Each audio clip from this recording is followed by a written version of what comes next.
My name is Linda Harper, born on March 15, 1958, in Tacoma, Washington, a small town where drizzle and seagulls were constant companions.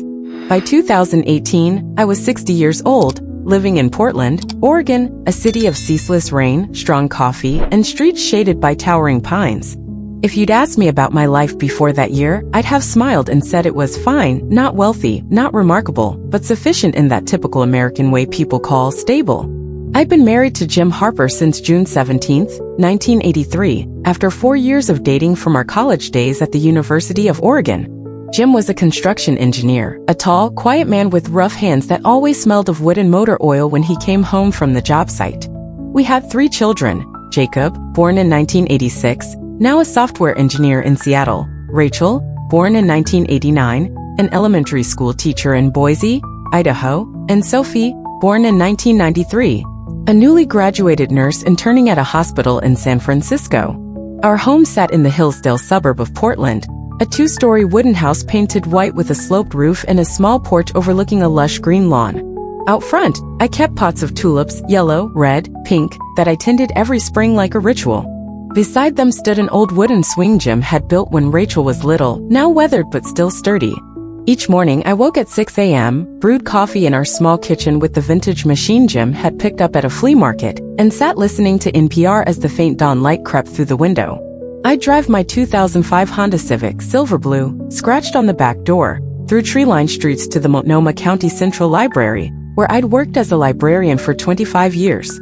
It wasn't a glamorous job, shelving books, helping patrons find John Grisham novels or the latest cookbooks, but I loved its quiet peace. I cherished the scent of old paper wafting through the air, the soft rustle of turning pages, and the spark in a child's eyes when they discovered a beloved Harry Potter book. My life ran like clockwork. After work, I'd cook dinner, usually a beef stew with potatoes and carrots, or hamburgers if Jim wanted something quick. Then we'd settle on the sofa, watching Jeopardy! On TV, Jim excelled at history questions, while I shone with literature. Weekends were for gardening, watering tulips, pruning rose bushes, or meeting my book club friends at Powell's Books Cafe. We'd discuss To Kill a Mockingbird or The Great Gatsby, sipping lattes and laughing over small things. From the outside, it was a perfect picture, a middle-class American family, steady, uneventful, nothing worth writing home about. But beneath that surface, there was an emptiness I rarely faced. I'd grown up in a devout Catholic family in Tacoma. My mother, Margaret Evans, was a stern yet gentle woman, always in long-sleeved gray dresses with the rosary around her neck like a badge of faith. My father, Robert, a car mechanic, was quiet but knelt with Mom every night before a statue of the Virgin Mary in our living room. Every Sunday, Mom dragged me and my 2 brothers, Tom and Paul, to St. Joseph's Church, where I sat on hard wooden pews, listening to the priest preach about God's love and salvation. I'd been a good girl then, kneeling to pray each night, believing God was there, hearing every whisper I sent into the dark. Christmases were spent helping Mom decorate the tree, singing Silent Night by the fireplace, the warmth of faith spreading through my heart. But when I enrolled at the University of Oregon in 1976, everything shifted. I got swept up in Professor Thompson's philosophy classes, where he questioned religion with a razor-sharp tone. If God exists, why is the world full of suffering, he'd ask, and I had no answers. I joined debates, read Nietzsche and Sartre, and slowly my faith wavered. After graduation, I met Jim, fell in love over coffee dates at a little shop near campus. We married, had kids, and I dove into family life, raising Jacob through sleepless nights, teaching Rachel to read, taking Sophie to preschool. My library job ate up more time, then came bills, parent-teacher meetings, and exhausted evenings where sleep was my only goal. St. Joseph's became a distant memory, and my faith, once a small flame, faded to ashes, gathering dust like the Bible Mom gave me at graduation, now sitting on the top shelf at home. I didn't reject God, I just didn't see him as necessary anymore. July 12, 2018 started like any other day. I woke at 6, brewed coffee, listened to NPR report on rising oil prices and a Pacific storm. The sky was overcast, Portland's signature drizzle fogging my car windows as I drove to the library.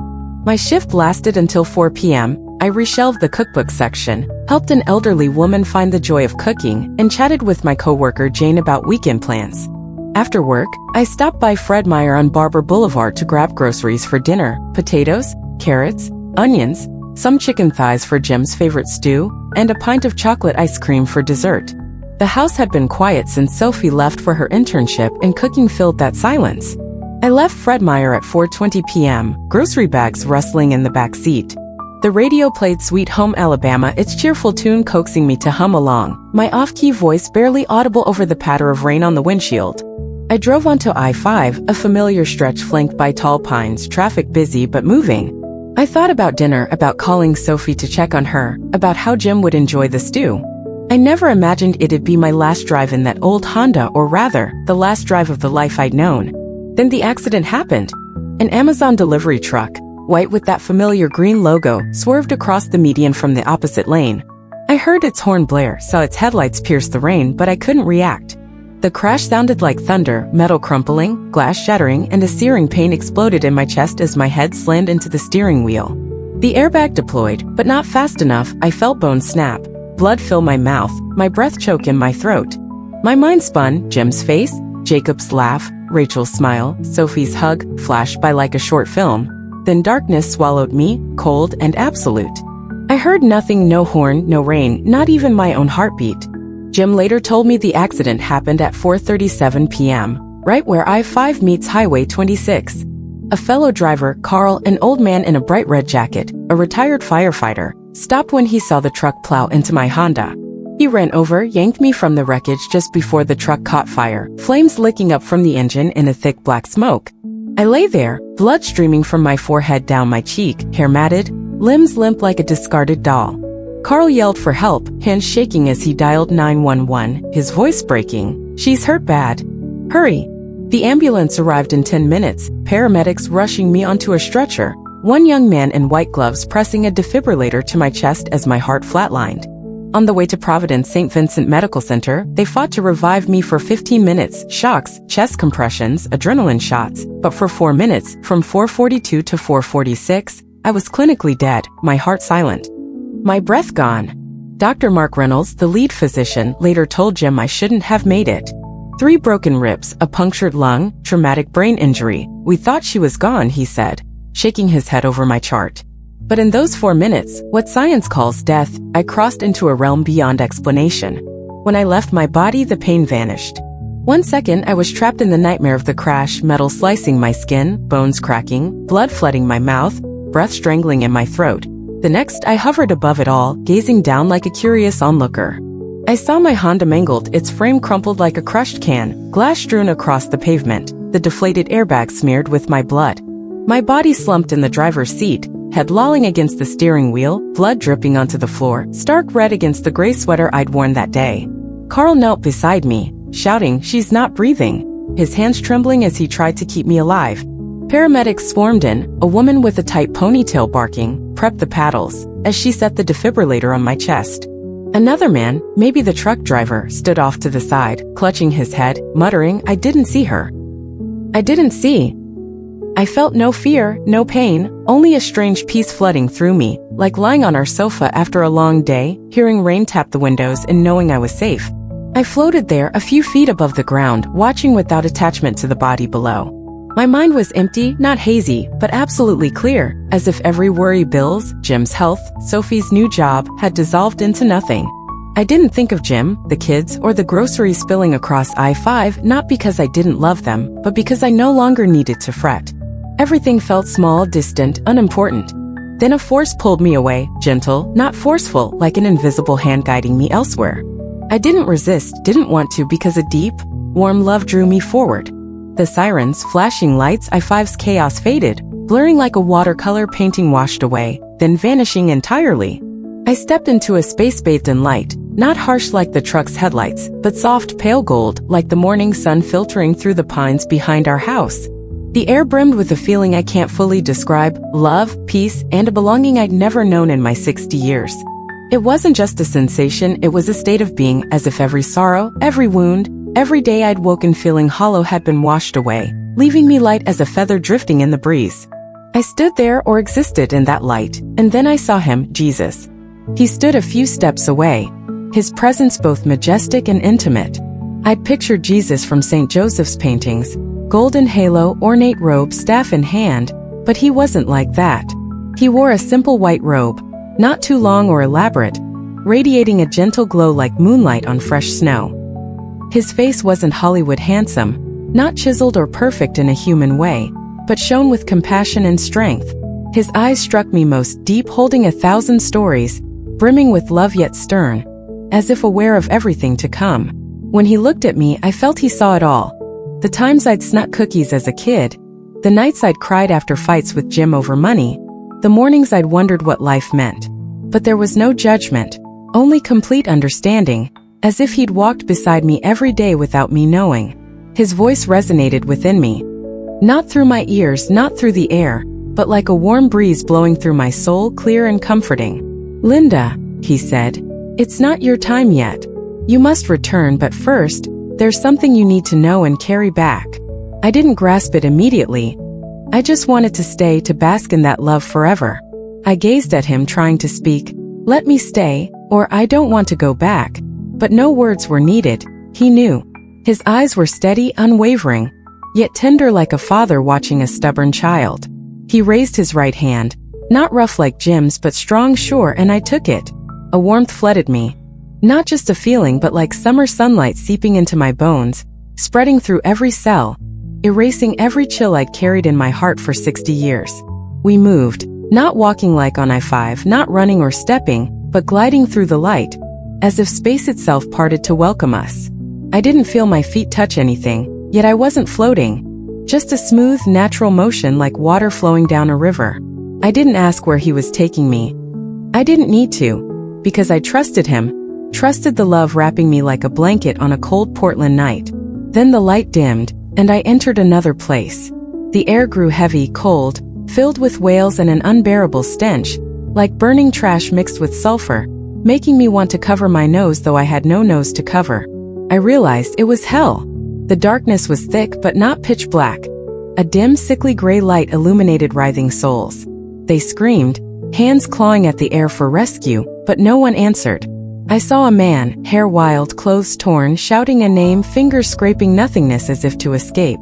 A woman, face wrinkled, eyes sunken, wept, muttering apologies no one heard, tears streaming endlessly.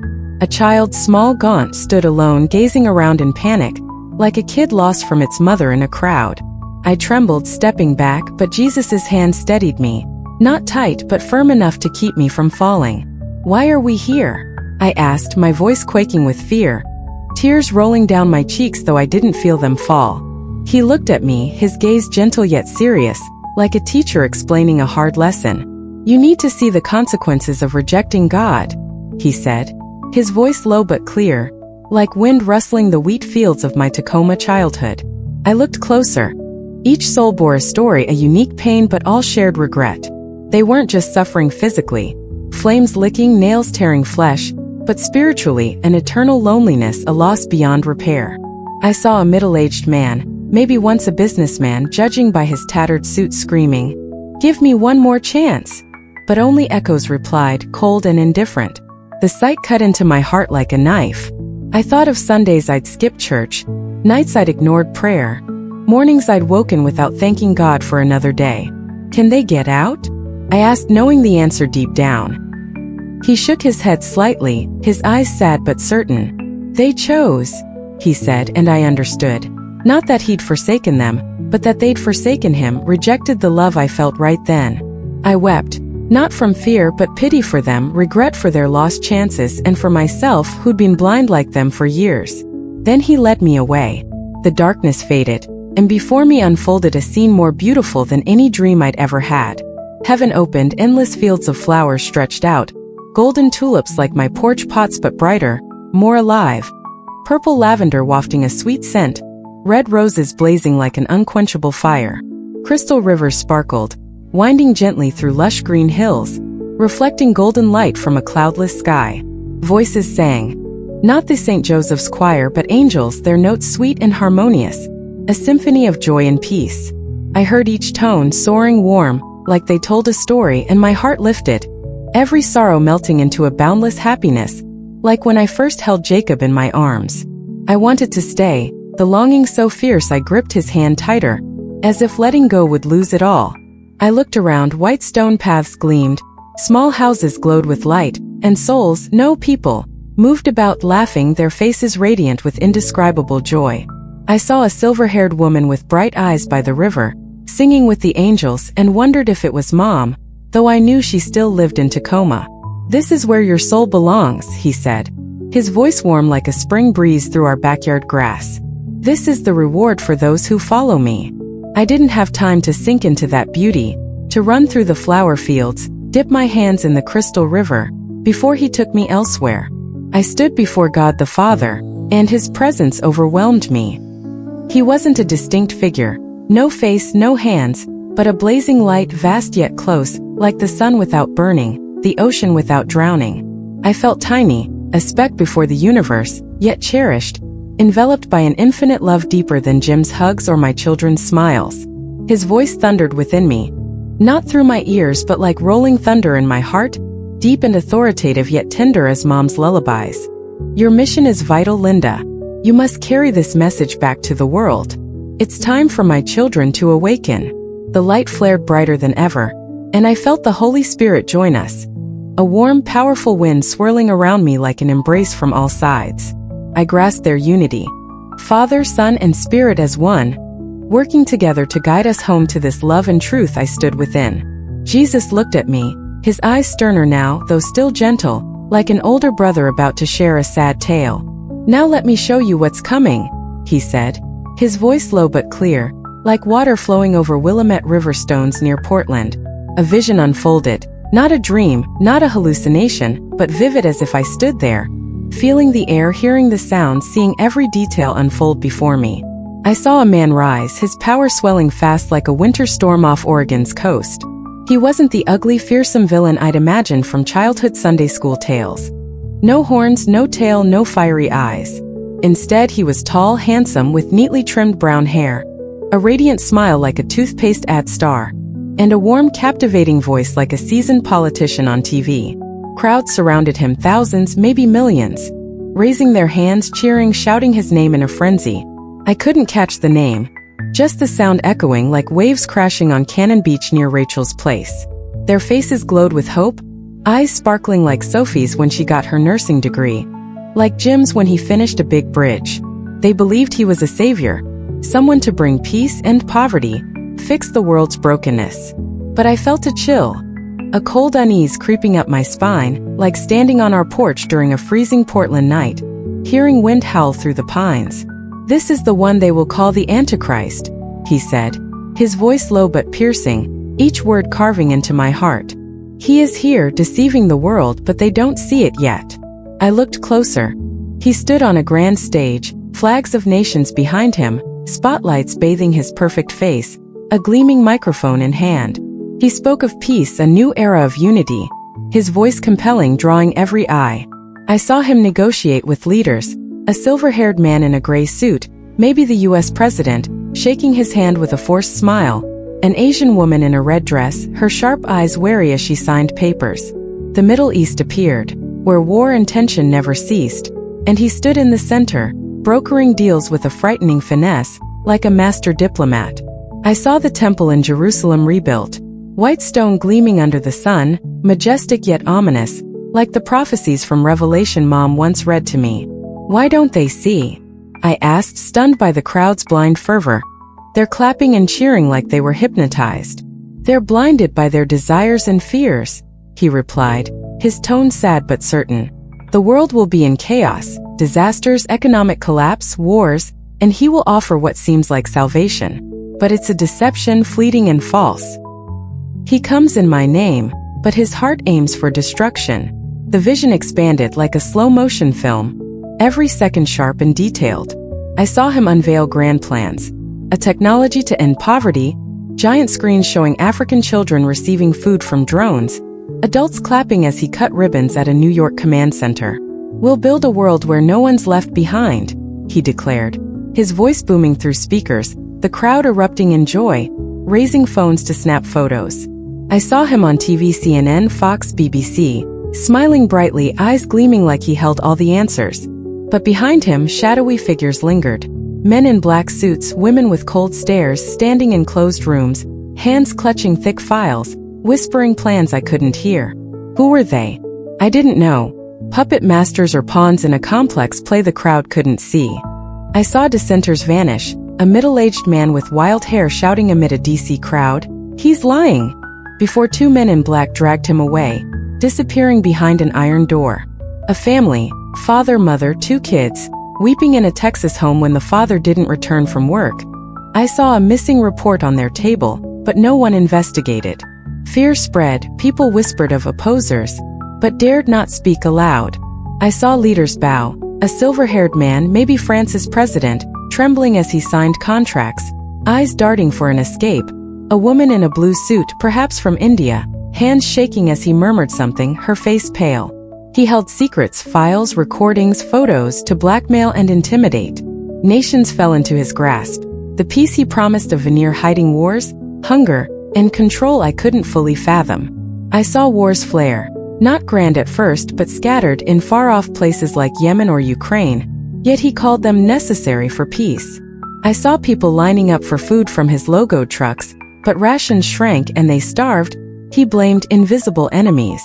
I saw children crying roadside in Brazil, a mother clutching them with vacant eyes, while TVs showed him smiling, saying, "We're making progress." The world sank into chaos, but he stood center stage, grinning under spotlights, hands raised like a false god. I trembled, not from cold but because the vision was too real, too vast, too terrifying. The responsibility crushed me like a mountain I couldn't carry. "You must tell your story," he said, his voice urgent yet tender, like Jim calling me inside during a Portland downpour. "Share this message of love and warning. They need to be vigilant, return to faith, prepare for what's coming. Pray, stay close to God. It's their anchor in this turmoil." His words sank into me, each one a small flame, burning but not consuming, warming, urging me on. I was afraid. This mission dwarfed me, a mere librarian from Hillsdale, but his love soothed me, bringing peace amid the emotional storm. This wasn't just a warning, it was hope, a path to lead others back to the light I stood in. Then I saw countless souls, no millions, appearing around me. They weren't vague shadows but vivid, like patrons I'd met at the library.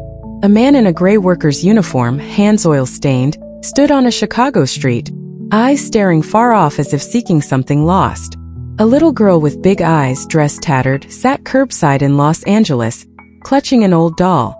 A middle-aged woman, hair disheveled, stood in an Atlanta kitchen, crying over a family photo. They spanned every race, every age, white, black, brown, but all shared a longing for truth, a pain of being lost in deception. I felt their ache like a needle in my heart, like when I saw Jacob heartbroken over a breakup, or Rachel crying from work stress. Their hunger for connection choked me. I wanted to run to them, hug them, shout they weren't alone, that light lay ahead. "Help them know I am the way, the truth, and the life," he said, his voice a cool breeze on a stifling Portland summer day. "In me they'll find peace." I nodded, not speaking, but my heart screamed I'd do it, I had to. I wanted to embrace each one, lead them here to this light. But I could only watch, feel, and memorize every face, every gaze, every tear. The moment to return came. I didn't want to leave this light, this love, this peace, too perfect, too real.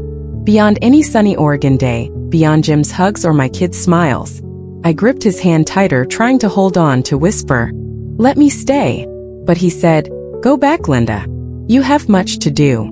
His voice was gentle yet commanding, an order I couldn't defy, yet a promise he'd be with me. A sharp tug yanked me back, like being sucked through a narrow tunnel, the light fading, and I awoke, gasping, in the hospital. Machines beeped in my ears, cold air and antiseptics stung my nose.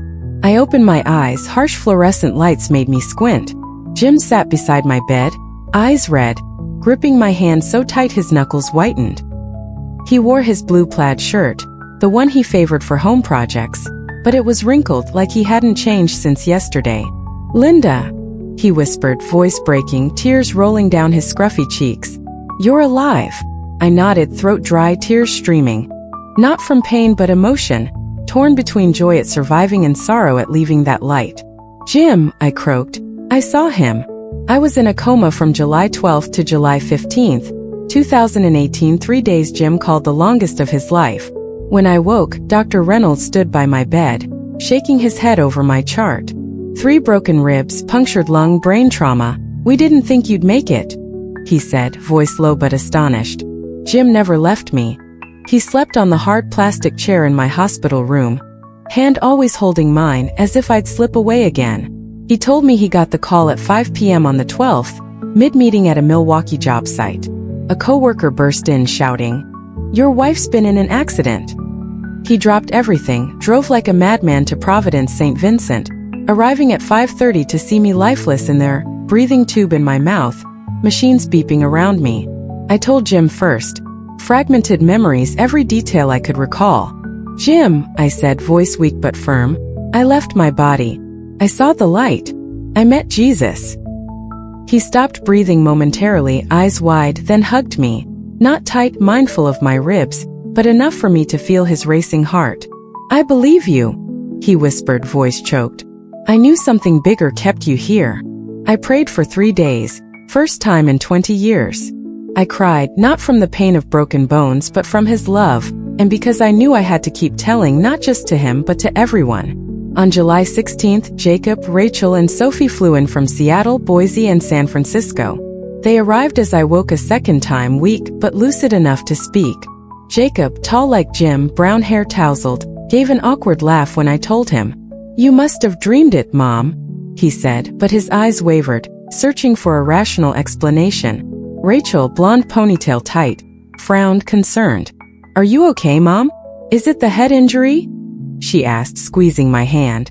Sophie, petite, blue eyes like Mom's, cried as I described heaven.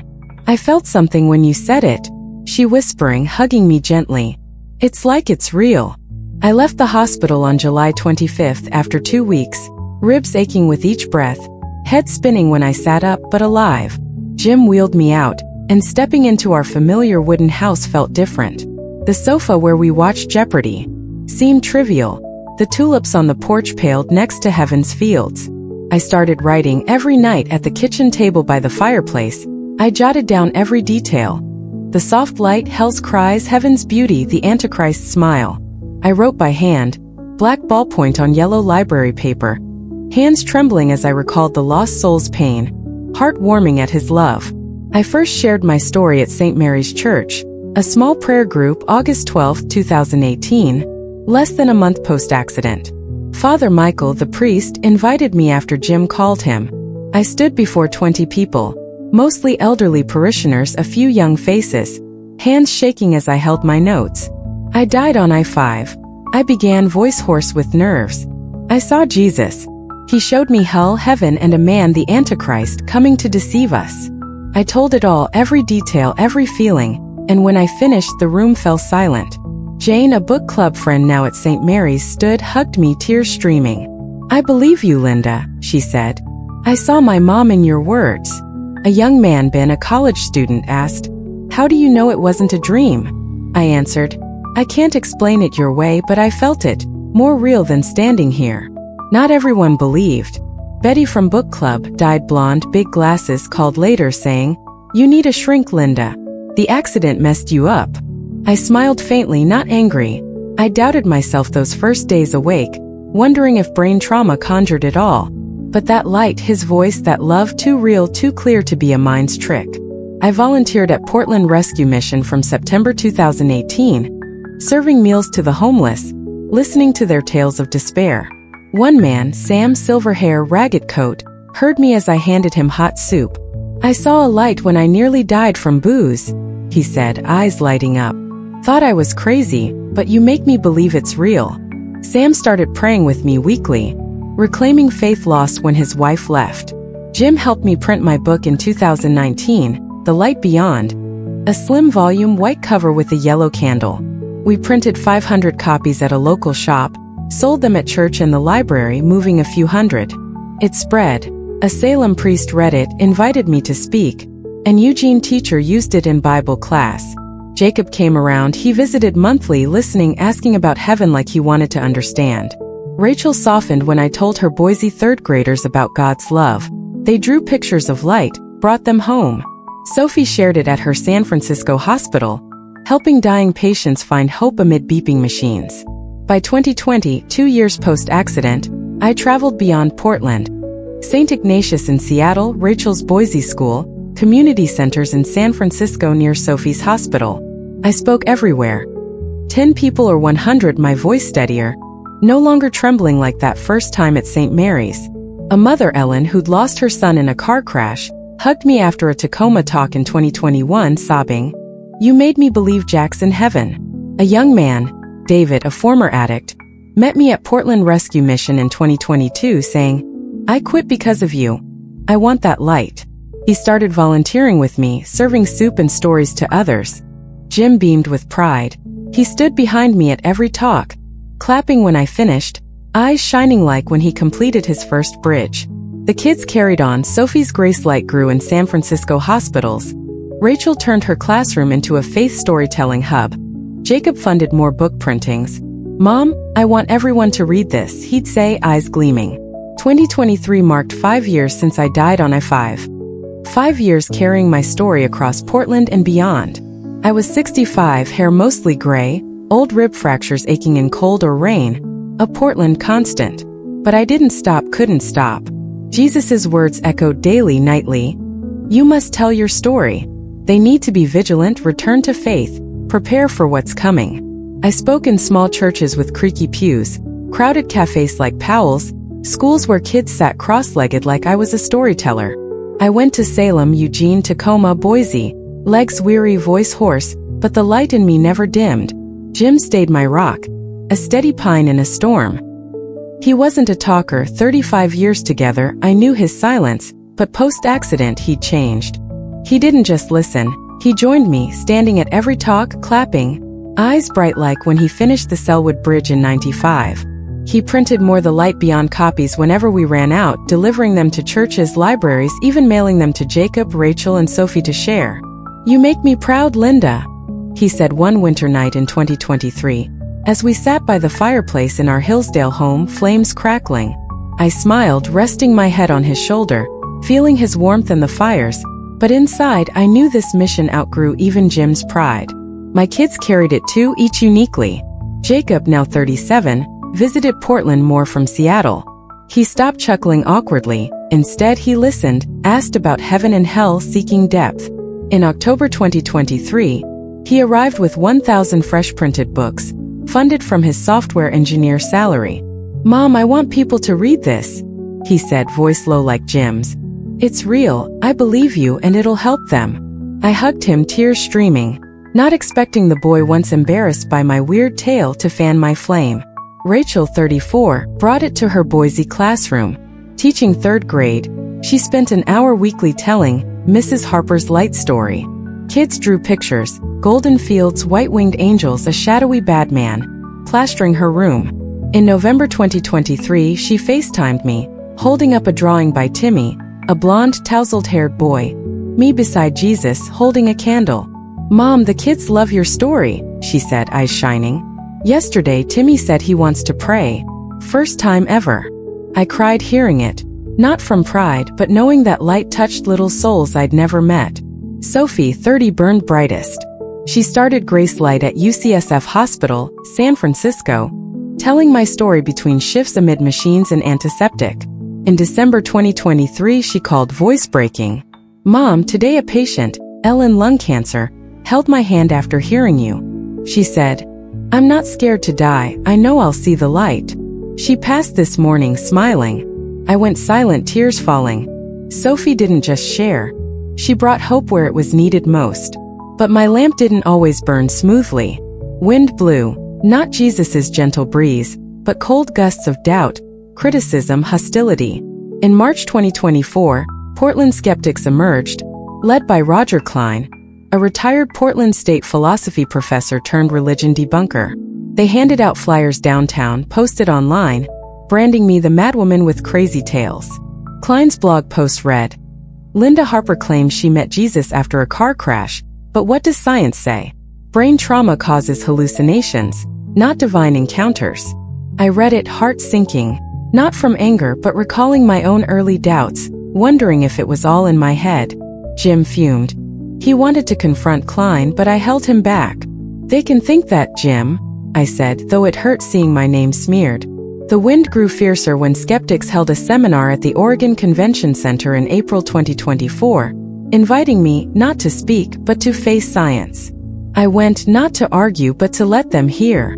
Before 200 people, mostly students, some older, Klein faced me, thin, silver-haired, eyes sharp as knives.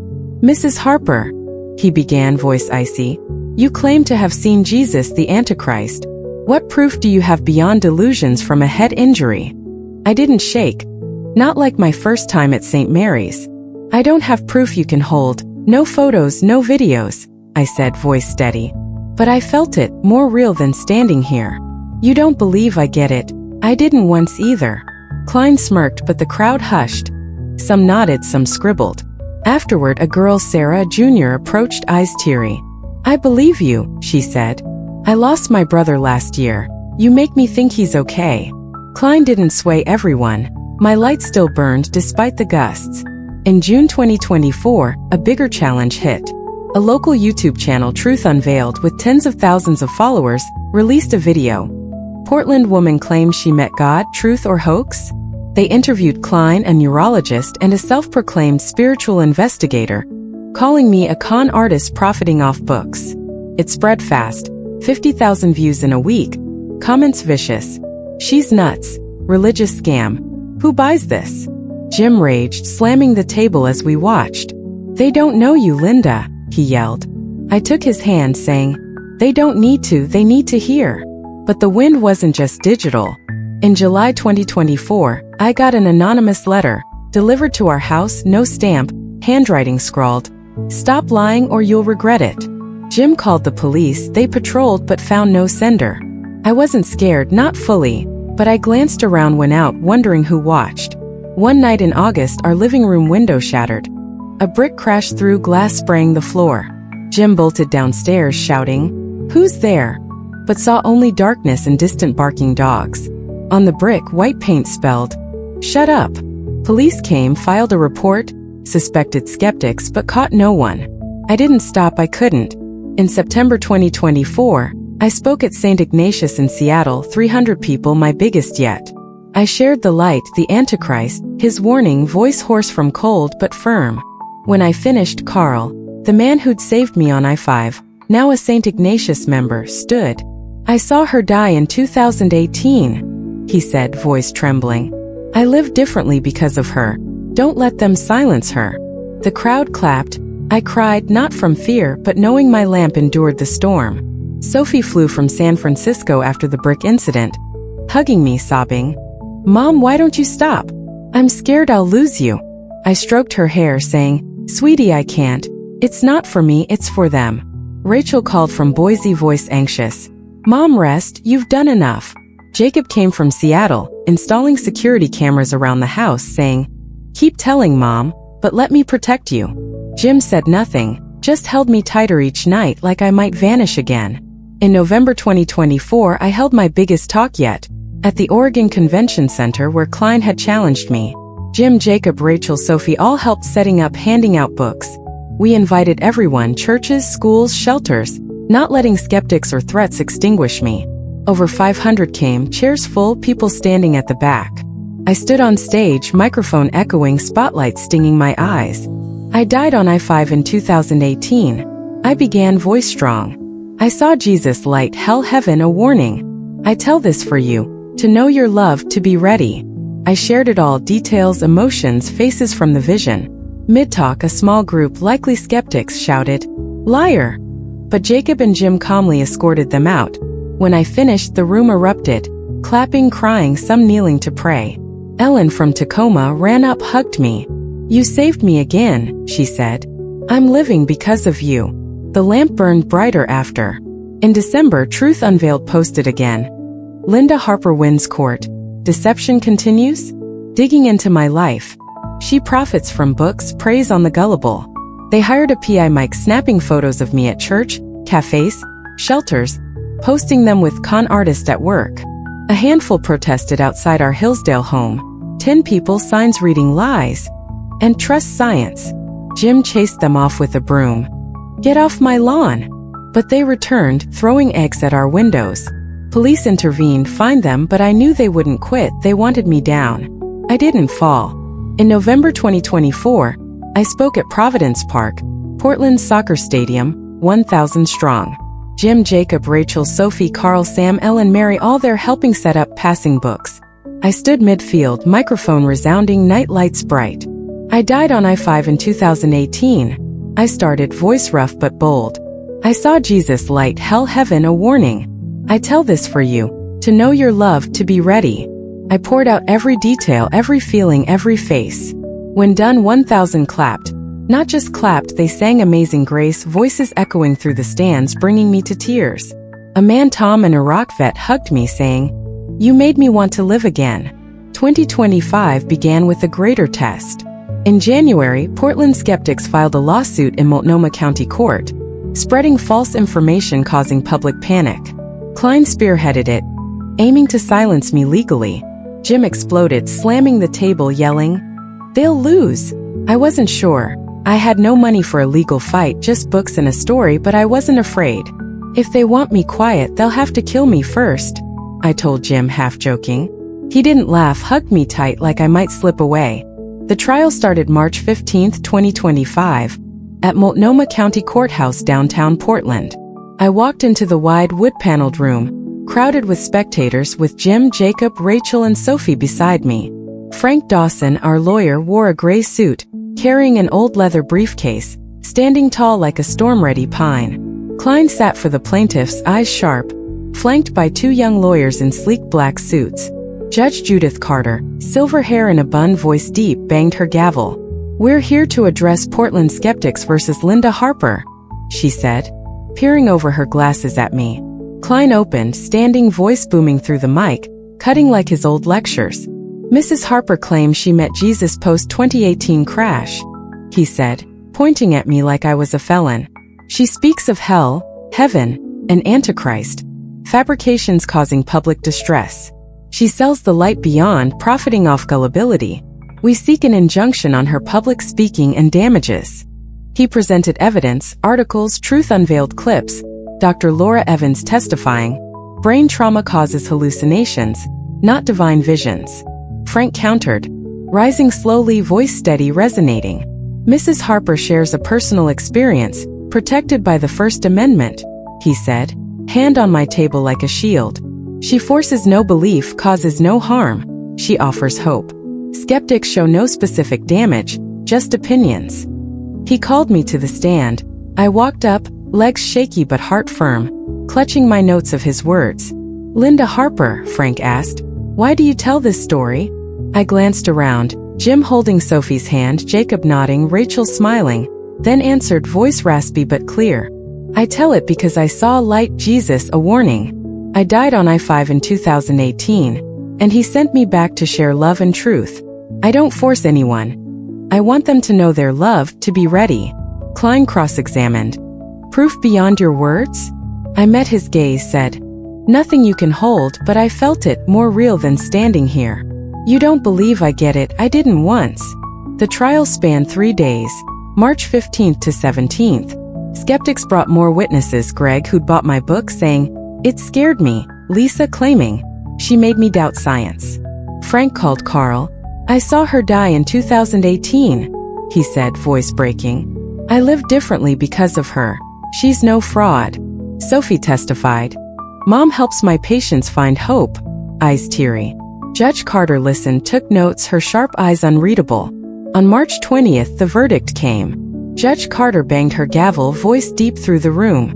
"No evidence shows Mrs. Harper harmed the public," she said. "She has free speech, the case is dismissed." Klein froze, face darkening, but didn't object. Jim hugged me on the spot.